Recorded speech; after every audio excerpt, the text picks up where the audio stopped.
What's good, yo? We got the Utah Jazz be doing players dirty. That's why they trash, bro. That's why Utah Jazz always gonna be trash, bro. They doing they players dirty. Let's get into it. I got me a quick three, Uh-huh. uh, and I think I had a assist to a guy. Got a quick little assist or whatever. But I remember everybody back home. My mom, she was like, "Bryce, you took your first shot or your first three or whatever. You baited. It's your first game playing. How do you feel?" And I'm just Yeah. like, "Yeah, ma, this is crazy." Yeah. And then again, going back to like how I used to tell you how I thought as a kid, like in AAU, I ain't gonna play with the best teams, but if you let me rock, I can hold my own against whoever. We were making the playoffs that year with Utah, Mm. and Trey Burke, he had messed up his back, so they were gonna shut him down for the rest of the season. Mm. So I got the backup minutes for probably the last 6 or 7 games. Mm. And I want to say in that span, I averaged like 12 and 4 for those backup minutes I It's not got. bad. And shout out the Really Mavericks. good. I had 21 on them in 25 minutes with a crazy ass lob. And to this day, everybody still talks about that. You called the lob? I caught the lob. Shout out Rodney Hood, man. That terrible ass lob he threw.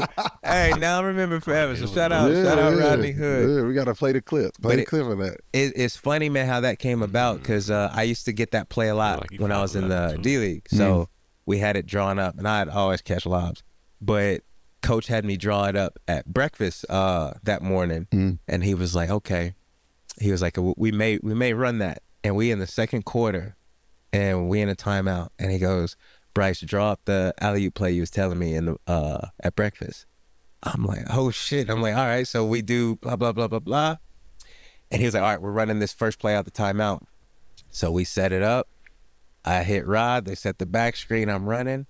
And in my mind, I'm like, please don't fuck this up, Rod. Yeah. And he throws it short, but I'm like, man, I got to go get this. I got Devin Harris somewhere on the side of me. I see Dwight Powell coming like, full flesh. So I panic. Like, I see him out the corner of my eye. I catch it with my left, and I just try to hurry up and throw it. Uh-huh. And I hear the crowd go crazy. And I like, if you play the clip, you see me turn to the bench. I'm looking like, did I make that shit? And like, I see everybody going crazy. I'm like, oh. So I'm like, hell yeah. And then, to finish the game with 21. And then the next couple games, I still had about 13 or 14. I was like, damn, if I'm given an opportunity, I can always play. And that was my aha moment there. So that was pretty cool for me. It's tough. That's tough. Yeah. What's that summer like? The next summer, what is Utah talking about? Bruh, it felt like Providence all over again. So going into that year, or in that summer, I had a great summer league. I did very well with Utah. And they didn't guarantee me anything for the following year. But Dante Exum, he was playing in World Cup games or something like that, and he tore his ACL.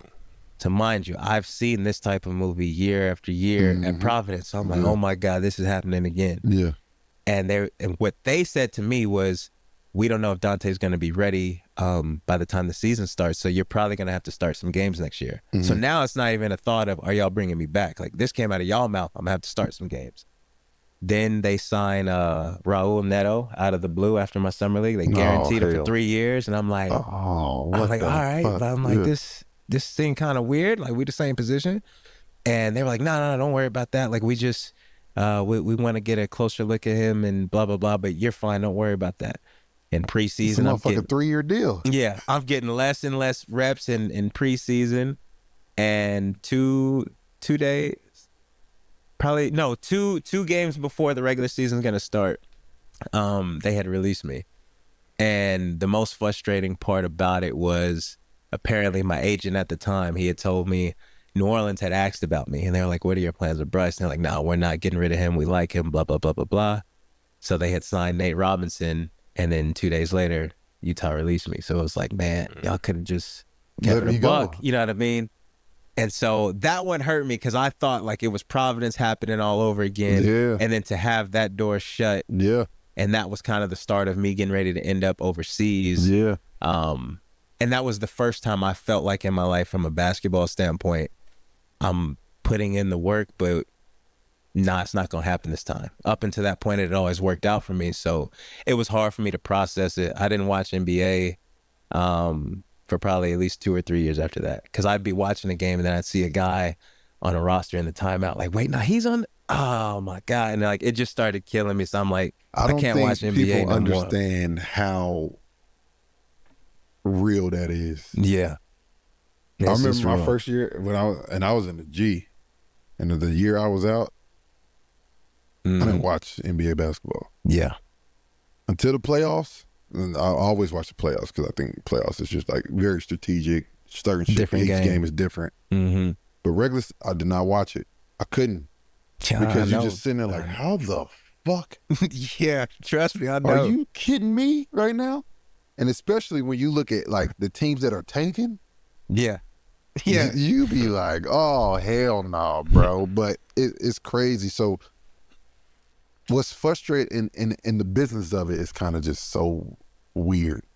The fact that New Orleans called, you could have had that blessing. Yeah. But they blocked it thinking. Just to let me go. Just to let.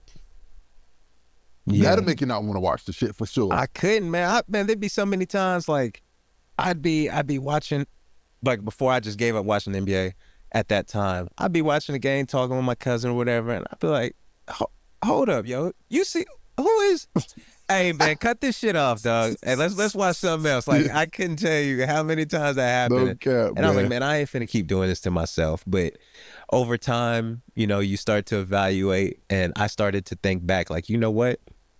Like every American achievement, GMC trucks are the result of dedication. I'm sure if you talk to enough hoopers or any player in any sport, they're going to feel like they got slighted somehow, some way. Everybody gets slighted in different ways. For so sure. I'm like, you know what? Stop fucking complaining. Because there's a lot of people back in Tucson that I felt could have at least played Division I basketball. Because some of the teams we play, like in non-conference, like the smaller schools, I'm like, bro, hey, ain't no way. Ain't no chance. way. No, for sure. So I'm For like, sure. you know what? I'm complaining because I didn't stay in the NBA for as long as I thought I could. Mm-hmm.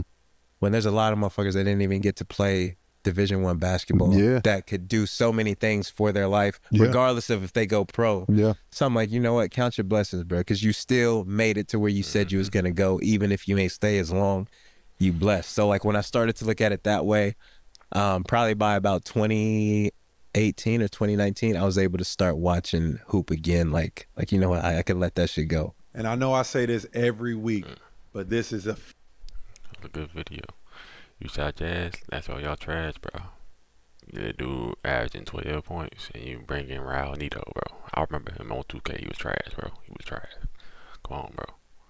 But I hope y'all enjoyed this video, man. I'll catch up with you in the next one, man. Peace.